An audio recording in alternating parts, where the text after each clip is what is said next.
소외당하고 슬픔 가운데 있는 이유 없이 예수님이 부활하셨다고 즐거워하기만 하는 것이 오늘 우리의 교회의 모습이 아닌가 돌아봅니다. 생각하는 신앙 우러나는 복음 믿음 향기. 안녕하세요. 믿음향기 채널에 오신 것을 환영합니다. 저는 이신영입니다. 보통 부활하면 예수님의 부활을 생각하고 그러다 보니까 신약을 먼저 떠올립니다. 부활에 대한 이야기도 구약에서는 신약에 비해 많이 나오지 않죠. 특히 예수님의 부활이 신약의 중심이기 때문에 부활하면 누구나 신약을 먼저 생각하게 됩니다. 그게 당연한 것 같죠. 네. 그런데 구약에서도 부활에 대한 이야기를 찾을 수 있지 않을까요? 오늘 함께 나눌 책이 바로 구약에서 이야기하는 부활에 대한 책입니다. 바로 이 책, 김군주 교수님이 쓰신 구약으로 읽는 부활신앙입니다. 구약에 부활하면 보통 에스겔서의 이제 마른 뼈가 살아나는 환상 이런 것들을 쉽게 떠올릴 수 있을 것 같습니다. 엘리야가 사르밧 과부의 아들을 살린 이야기도 떠올릴 수 있겠네요.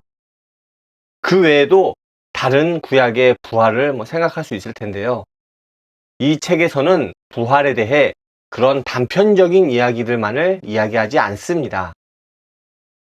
구약 시대 속에서 부활 신앙이 어떻게 생겨났고 어떻게 발전했는지 살펴봅니다. 구약 시대에는 부활보다는 현세에 대한 신앙이 기본이었습니다. 하지만 시간이 지나면서 특히 이스라엘이 멸망하고 제2성전기에 접어들면서 내세와 부활에 대한 신앙이 생겨났다고 이야기합니다. 이스라엘이 어려움을 겪으면서 순교자들이 생겨나죠. 그런 의로운 순교자들에 대한 보상으로 나왔다고나 할까요? 의로운 이들의 죽음을 경험하면서 부활신앙이 생겨나고 발전했다라고 이야기합니다. 세상에서 복받는 듯이 보이는 악인과 죽음을 맞이하는 의인들을 바라보면서 하나님의 정의를 고민하다 보니 어디선가 들어본 듯하죠? 맞습니다.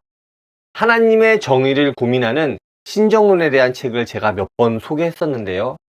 그런 신정론적 측면에서 부활은 큰 의미를 갖게 됩니다. 현실의 불의에 저항하는 이들에게 부활신앙은 큰 위로가 되었고, 그렇기에 의인들은 세상의 불의에 저항할 수 있었죠. 이 책에서 부활신앙이 단순하게 육체가 살아난다는 것이 아니라 하나님께서 그 뜻을 백성들과 온 세상에서 이루실 것에 대한 신앙이라고 이야기합니다. 그런 부활신앙 아래에서 죽음은 더 이상 공포가 아닙니다. 오히려 하나님의 질서이고 풍성한 생명으로 이끄는 길이 됩니다. 그렇게 부활신앙을 통해 의인으로 살아갈 힘을 얻을 수 있습니다.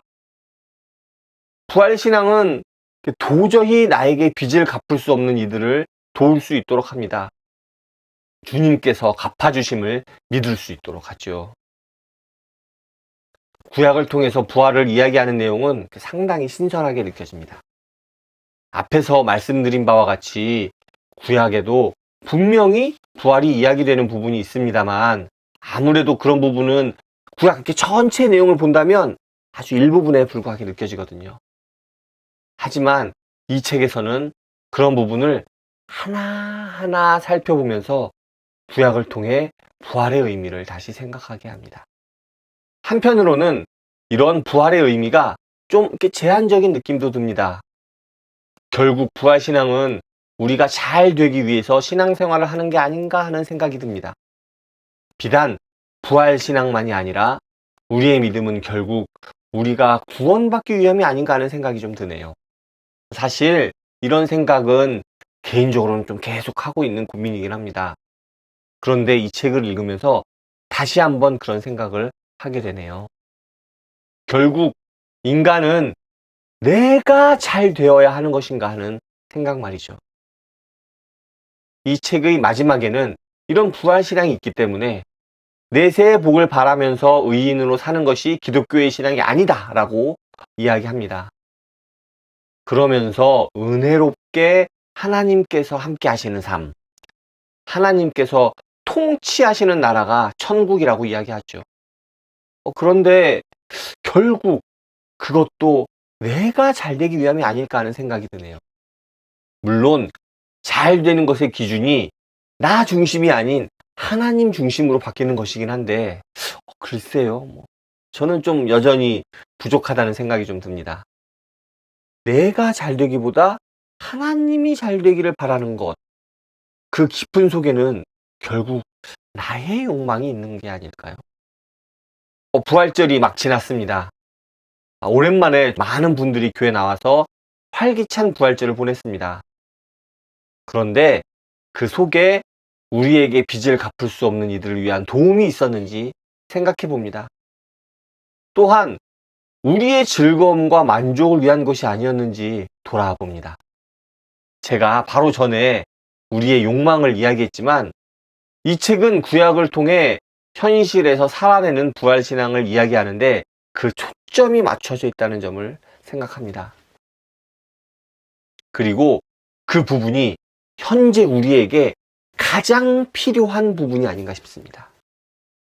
소외당하고 슬픔 가운데 있는 이유도 없이 예수님이 부활하셨다고 즐거워하기만 하는 것이 오늘 우리의 교회의 모습이 아닌가 돌아봅니다.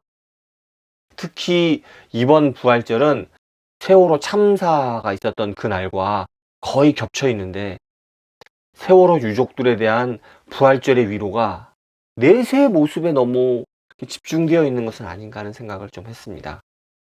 이 책에서는 내세보다 현세를 중심에 둔 부활신앙이 구약이 그리는 부활신앙이라고 하는데 말이죠.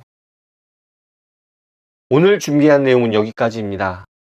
오늘날 이 땅에서 소외당하고 위로가 필요한 이들과 함께하는 부활을 묵상하고 또 살아내는 우리 모두가 되기를 간절히 기도합니다. 감사합니다. 다음에 또 오세요.